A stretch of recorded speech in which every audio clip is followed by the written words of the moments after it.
Thank you for the interview, dear Micah Issitt. Can I ask, please, to tell about you and your research, please? And I specialized in group formation. And then after a while, I started to blend into human group formation. And that's sort of what led me to, led a publisher actually to ask me to write a couple of books on subcultures and to contribute to some academic journals. And so I did that. And one thing led to another. And essentially now I'm a historian and I work on American politics history and stuff like that. So I'm sort of out of the research game now, but yeah, I spent a lot of years doing subcultures. Mainly my focus is on artistic subcultures, Goths, Hippies. I wrote about flappers in the 1920s, stuff like that. These are groups that came together because they had a shared aesthetic. So and this aesthetic, usually what I find is that the aesthetic is ancient. It goes all the way back as far as you can trace it in history. And there have always been people interested in that aesthetic. And then, you know, it finds a new way in each generation to come forward. And sometimes the differences are enough that those people consider themselves part of something unique rather than part of an old tradition. It's your work or your interest to know about these subcultures? I think that cultural formation in general interests me. I think I like the way that people find, and animals. I like the fact that I like to look at the factors that bring people together or that keep them apart. And identity formation is a personal interest of mine. A lot of what I write about in politics is about opinion and how public opinion changes over time. So like the book I'm working on now is about the police. Policing in America right now is extremely controversial because we've had because citizen surveillance has become a thing now, with citizens having their phones and going out and recording everything that happens. Because of that, we suddenly have this new wealth of evidence on police misbehavior. Now this misbehavior has been going on for a long time, but now it's come to the forefront. And so we have this tremendous, surge of controversy around the police. But the interesting thing about that from the perspective of subcultures and cultures is how our opinions have changed. Now the police are outside, whereas in one point, mainstream America found the police inside. They were part of their community. Now they see them as outsiders, representatives of the state, representatives of a governmental system they don't quite understand, representatives of political ideas that maybe they're afraid of, authoritarianism, that sort of thing. The way that public opinion changes over time is part of what puts people into groups. The groups can be created from the outside or they can be created from inside, depending on, how people, depending on, where people find themselves in their lives. And so I think that's fascinating for me, how people build their identity, the aspects that they pull from everywhere else to create their own identity, and how they end up expressing that identity. When you look at a subculture where people feel a sense of kinship to one another, there has to be a unifying factor. So you can have, in the Goths, for instance, it can be very aesthetic. It can be musical, it can be fashion. And there's definitely a sense of camaraderie, a sense of seeing someone and being like, you're one of me, and that can be an incredibly positive thing in a person's life. But like, as we're seeing in this, police culture debate, the police have begun to view themselves as a culture unto themselves. And that creates a problem because that creates more of a division. They see loyalty to themselves rather than loyalty to the public. That makes the public feel that they are a defensive group against that other group. So, again, I think it's fascinating how subcultures can fuel unity and cooperation and people sharing ideas. And they can also really drive people apart. Once you have the idea that I am this thing and these other people are this other thing, it can become very divisive and it can limit your life. It can limit what you do in your life. So. And can I ask, please, in your opinion, is it true that one idea, any idea, can forms the subculture? Oh, absolutely. I think that if you have a subculture that's based on a single idea, it's weak relatively until it incorporates other ideas to build strength. So, the ties that bind you to somebody, if I work in an office with somebody, I'm part of their subculture on some level, right? We are the people that work in office B. And we all kind of feel like, we're different than the people that work in office A, So that's sort of an idea of like who I am in a company. And there's also like, I could say, that I have lots of different subcultural associations based on just any other aspect of my life. But those are relatively tenuous until they start to incorporate other ideas and that strengthens the feeling of identity. So again, it's just like anything when it comes to building your identity. If I have one idea, that can form a part of my identity. When that one idea starts to link up with other ideas, that identity starts to feel stronger. It's more who I am. So like when you get embedded in a subculture, like the hippie subculture that I researched for one of my books, some people are very sympathetic towards the subculture, like some of the ideas, but they're very much on the periphery. They have other interests too. And that means that they see themselves as part of other cultures. And and then there's other people that are fully into it, fully involved. They've made this 100% their identity. And I think that's the mark of a really strong subculture, is that it has diversity within it so that more and more people can see themselves as members and feel a real sense of belonging. So a single idea, yeah, it's the germ for a culture, but it is not enough until it builds, till you add more ideas. Yes, you are right, but maybe idea and some internal mechanism in the subcultures there are too. Okay, like internal mechanisms like what? Maybe some rituals, rules, or another things. Yes, I see. Yes, I mean, it's true. If your initial sort of concept of your culture contains anything like that, a ritual format, an administrative structure, a purpose, like an overall purpose, that can be enough of a driving factor to really bring people together.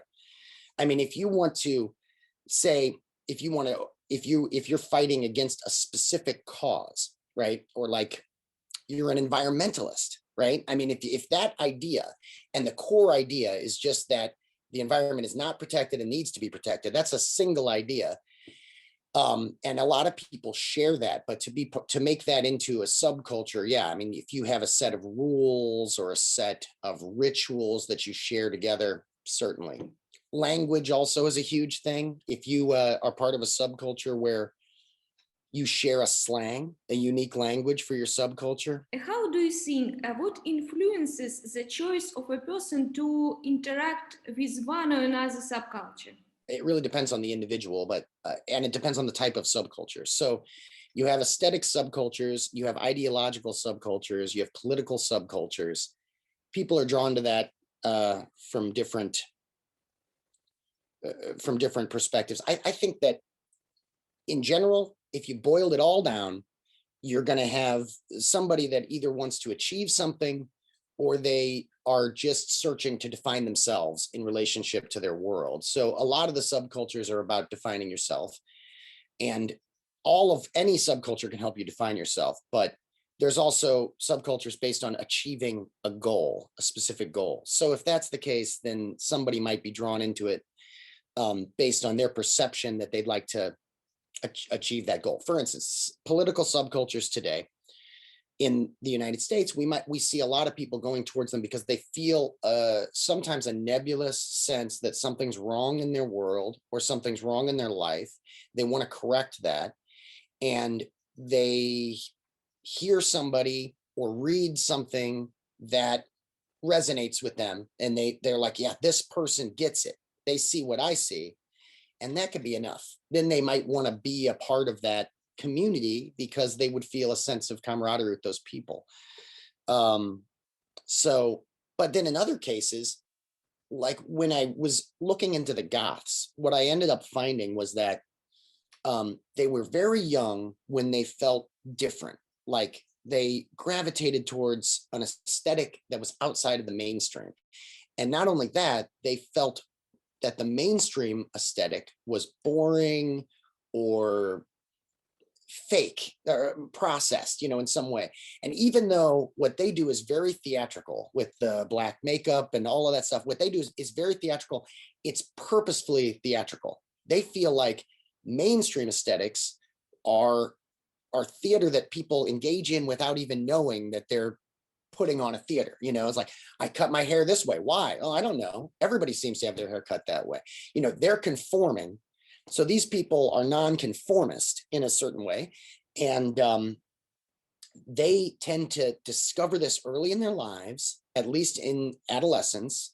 And they may not find others like them, but they see in popular culture ways to dress, music to listen to, and eventually that leads them to other people, and then they can really become part of the culture, So yeah, I think that there's all sorts of different reasons to join into a subculture. And you're looking at criminal subcultures in general. Those have a more functional reason for existing. People exist in a certain area. That area has an overlap with that criminal subculture. They may be familiar with some individuals from that subculture, but there's an underlying goal there. They want, I don't know, financial independence, strength and power in a powerless situation. All of those things can draw a person into that kind of subculture. The drug gangs in St. Louis, where I am now, are very much like that. These kids are growing up in an area where not everybody they know is part of that culture, but there definitely are members. And they feel a sense of powerlessness in their own lives. They're in a situation where their family's struggling with, economic this or that. They don't have a lot of resources for other kinds of outlets. But being a part of that culture makes them feel protected, stronger, more important, valued. It gives them all the things, but it also is a road to financial stability if they can, if they can get there. So. Thank you. And can I ask, please, the researching of hippie, punk, criminal subcultures change your life or not? Did researching those subcultures change? Well, I grew up in a very poor neighborhood, and I had that around me all the time. And when I was growing up, my neighborhood was my city was the capital of the US for murders. And there was all kinds of gang violence going on. And there were gunshots in my neighborhood every night. And so I grew up with friends that were part of those cultures, so I very much was familiar and not afraid, because when you grow up in it, you're not afraid. And I never joined any of those groups, but it didn't matter. I didn't fear them because I knew that I was not the target of their anger and animosity. And I knew that I was just a member of their neighborhood. So, I think that when I look at those kind of things, and when I've done writing about the drug culture and gangs, I want to illuminate to people. I want to show people that these are just people, just like them. Same kinds of hopes and dreams, and something has set them on a path that is destructive, but they're not bad. And I don't think that people in general are bad. They just have needs. They have psychological and physical needs that are unmet, and it can lead them into really dangerous, violent territory. But I feel like we as a society need to try to understand these people and need to try to find other outlets, other resources for them. And then also to reform criminal systems, so we're not sending people to jail for the rest of their life for minor crimes. People here would get arrested as lookouts for a drug gang, and they would get, a 10-year sentence. What do you think 10 years incarceration is going to do to that person? They come out with fewer opportunities, no ability to get jobs. and they've actually been spending that entire time among another criminal syndicate in the prison. So, you know, it just makes it worse and worse and worse. So I feel that my work on those subcultures was about broadening the public imagination to what these people go through, and also to break down the subcultural walls, because, you know, when we tend to build these ideas about people, and those ideas become prisons. You know, we're in the prison and they're in the prison, and we see them from outside. That's a criminal. So that person is degenerate and this and this and that. But we're not seeing them as a real person, you know, with parents, family, kids, obligations, feelings. So in some ways, I think that research should break down the subcultures, like break down the walls and help people see that, like, this is not an alien. This is not a person that is different from you. It's a person with a different life, different history, but, you know, that there's common ground. How long did you research these subcultures? That was like 5 years ago, 6 years ago. Nope, 8 years ago. And so I don't know, I probably spent around 2 years on the book. So 2 years in research and writing. And that's usually the way it had been for most of my original books. When I did the Goths, I went to Gothic festivals and clubs and this and that. And I spent a bunch of time getting to know people. When I did the Hippies, I went to San Francisco and I interviewed people there. And when I did the gang.